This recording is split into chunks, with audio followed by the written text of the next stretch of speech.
The home visit allows Vincentians to provide person-to-person outreach to people in need. Kelly Larson is one such person. The Minneapolis woman who is battling stage 4 breast cancer refuses to allow her health challenges to shake her faith. She's sharing her story with Paul Boron.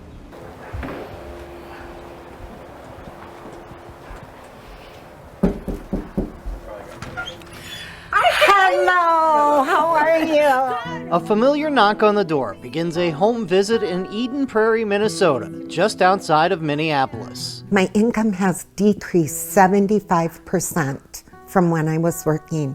I'm now on Social Security disability and long-term disability. And you're right, it looks like a person like me wouldn't need a dime of support, but I do. Kelly Larson, a single mom, is battling cancer. I have stage 4 metastatic breast cancer that spread to my bones. It's been really hard with the medical bills that I've incurred and also staying in my house as a single mom. Kelly reached out to the Society of St. Vincent de Paul Twin Cities, a call that would lead to a home visit. We sat and visited for a while, prayed a little bit, and then they wrote me a check, which has helped tremendously. This money has allowed me to be able to stay here a little bit longer, which has been precious for my 2 boys. This is the only house they've ever known, and I've been here for 20 years. So I am so grateful for everything that St. Vincent's has done. It wasn't easy for Kelly to ask for help, but the disease completely changed the course of her life and her financial situation. Not easy at all. I'm proud. I've worked hard for everything that I've had.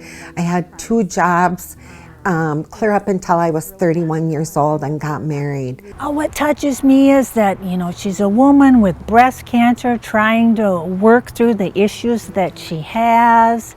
She's in a tough spot right now. And when we said we wanted to end with prayer, she said, I want to lead the prayer. And I thought that was really neat.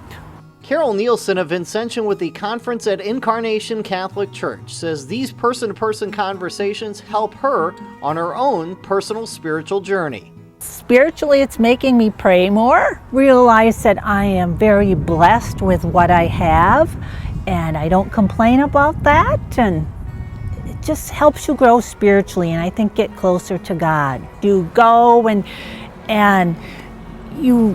you just get to visit these people, and you hope that things will turn around for them. You keep them in your prayers, and you just get so much back because you hope that you did what you could to help them in some way. For Vincentian Wayne Bugg, the home visit is biblically grounded.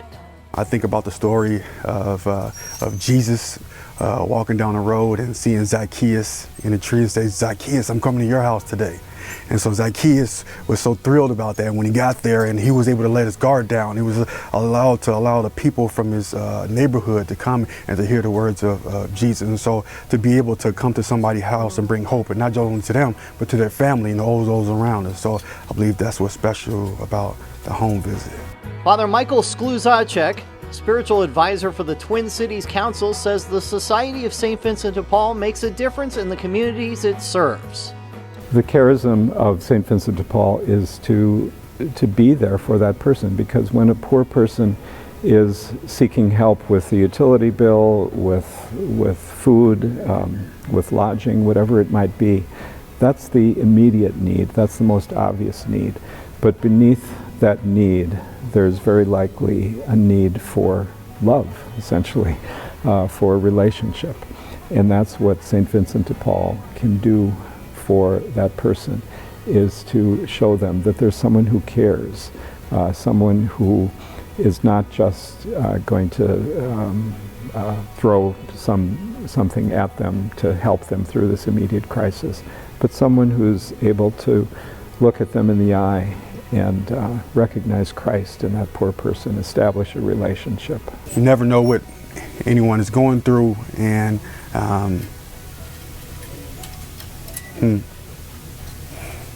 yeah.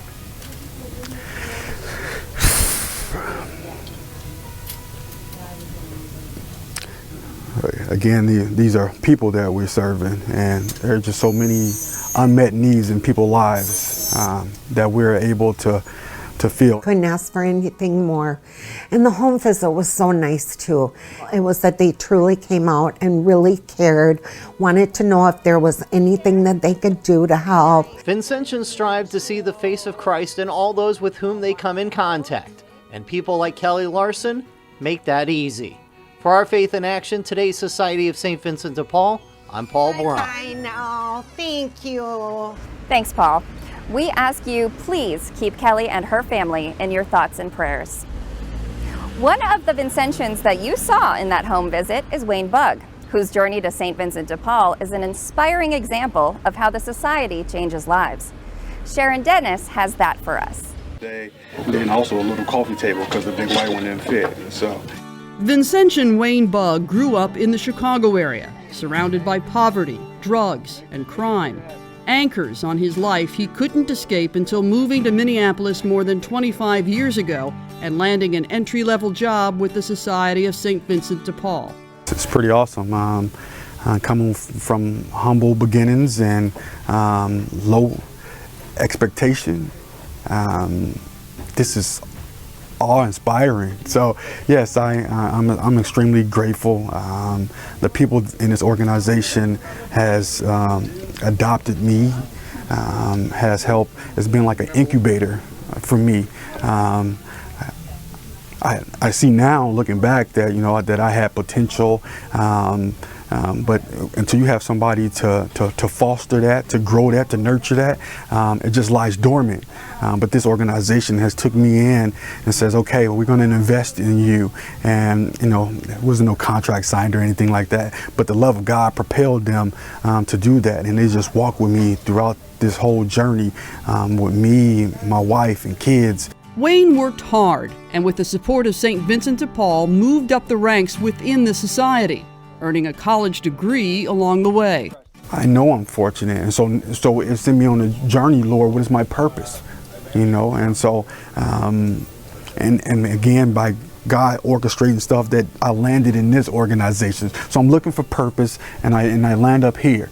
Father Michael Skluzacek, spiritual advisor for the Twin Cities Council, says Wayne's story is an inspiration and shows how the work of St. Vincent de Paul can change someone's life. What impresses me about Wayne is just the way that his life was transformed by that simple encounter with St. Vincent de Paul, that he was a person who was down and out in life and was going in the wrong direction, and through his encounter with St. Vincent de Paul, he was able to see that he was loved, that he was cared for, that he was a person, and he was able to encounter Christ through St. Vincent de Paul. Wayne finds he often relates to the people he meets during home visits or in the Twin Cities Council's thrift stores. I always feel kind of obligated to share some of my story, that I will be the first to become vulnerable. This is what has happened to me, and this is why I'm here. And so I believe once you're the first to open yourself up, that then they feel like now it's a safe place, then I can do so also. Wayne isn't shy about sharing how his life experiences and the kindness shown by the society have brought him closer to God. I mean, ultimately, all of the education and all that stuff is good, but ultimately my relationship with God is great. Wayne Bugg remembers what it feels like when seemingly no one cared, and treasures the love he's found with his St. Vincent de Paul family. For Our Faith in Action, today's Society of St. Vincent de Paul, I'm Sharon Dennis.